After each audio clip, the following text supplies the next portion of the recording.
Another discussion overflows from the sports explosion this morning to sports commentary this evening.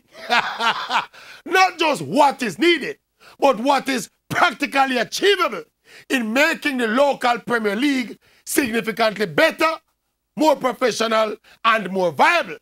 We need better infrastructure, better stadia, better surfaces, better remuneration for players and referees and coaches. We need better marketing, better television coverage. We need franchise system. We need this, we need that.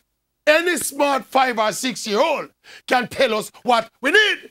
Where the rubber hits the asphalt is how the JFF, the PLCA, and the clubs will get the money to do all these things. I mean, I have been hearing this kind of talk for over 20 to 30 years. I don't want to hear it no more. I want to challenge all the chattering class who have all the answers to put on the money and put on the expertise where on them out there. Go and get the $100 million per season per club to boost and improve the Premier League. Since the Maverick is a pessimist, I have no vision and no ambition, go and prove me wrong. Pass the implementation of the franchise system into law.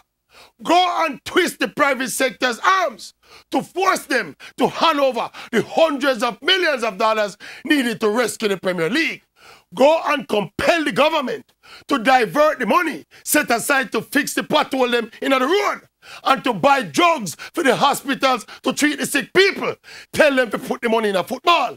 And when you're done, you go to the University of the West Indies and UTech and mandate them to start some courses in football culture so that Jamaicans will become real football fans instead of wagonists.